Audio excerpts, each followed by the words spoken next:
Hi everybody, I'm David Blanton with Realtree and welcome to this week's Pay Dirt. I'm up here in Wisconsin hunting with my good friend Travis Hamele with Realtree United Country. We're going to talk with Travis about how to improve the timber management on your property, the timber value, and what you can do to increase your wildlife carrying capacity. So stay tuned for this week's Pay Dirt.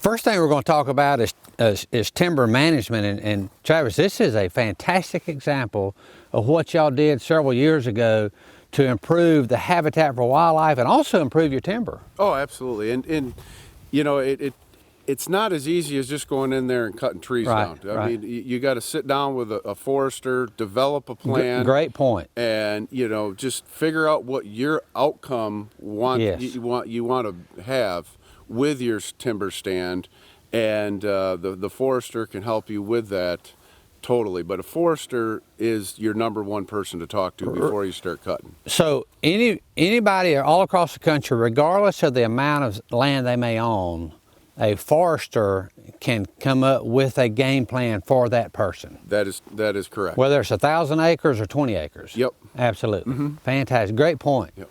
But what y'all did back here is amazing.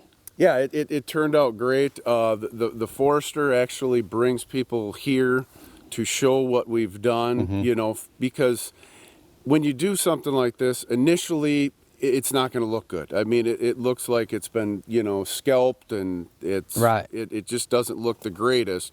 But after 4 years, you can see it's been created into a great habitat. That's incredible habitat back there.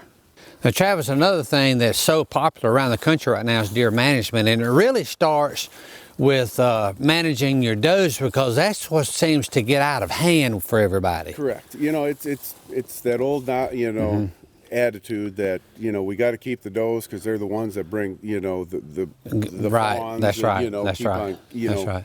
But it also hurts your carrying capacity with your food, your browsing. And also, when you get to November, the rut activity with a lot of doe just isn't as aggressive. The bucks don't have to travel as far, and you don't have that heavy rut action. What would you tell a landowner, a new landowner, or an existing landowner that wants to take a certain number of does off their property? Where would you tell them to start? Start with trail cameras, taking a look at all the trail cameras, getting an inventory there. If they have a open, pick cornfield or alfalfa field that they can go out there at night and see the deer that are coming out, that are feeding out there. And you can tell pretty quickly if, you got 10 does out there and 1 buck, you might be dealing with a little bit of a high doe population. Absolutely. And you can probably contact the local biologist for the county or the state, and they could come out also and help you. Absolutely. And there's a lot of deer biologists that are with your local DNR that, they have programs that they can come out and help you through. Absolutely. And depict what is the best carrying capacity for deer on your property. That's right. And, there's so many different ways that you can take out does. A lot of people prefer to take out a lot of does during the bow season because it's less invasive, and you don't have guns going off, and your deer don't tend to leave the property as much. Right. And in Wisconsin, we have some late doe seasons. That's good. They're after the rifle season. Yeah. We typically on our farm, the muzzleloading season is after the rifle season, so we start doing a lot of doe management at that time. And we've had 9 days of sitting with a rifle to kind of see where we're at with that number. So Because any way you face it, if you own a piece of property and you want to increase the value of that property, increase the quality of your deer on that property. Absolutely. Because that can really increase the value. Absolutely. I mean, there is a value. There's a timber value. There's a ground value. Yeah. But there also is a value that is with your wildlife. Not only deer, turkeys. I mean, anything wherever you're at in the country. If you have proper, management of your deer herd. Well, for example, there's a farm we're hunting this week while we're up here with you that you have listed. Yep.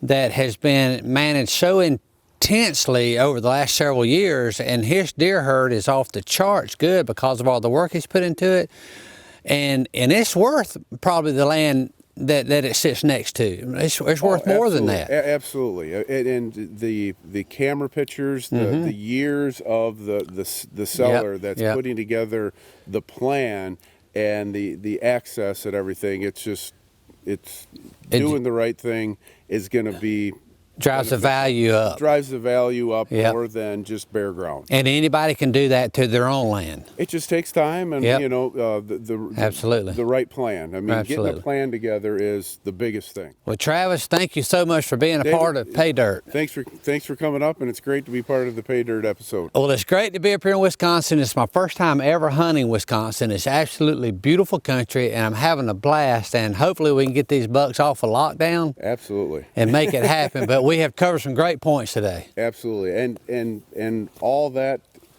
helps you increase the value of your property. Yes, absolutely. That's the main thing. And everybody's interested in that. Well, it's an investment. Yes, that's exactly right. Travis, thank you so much. Thank you, David.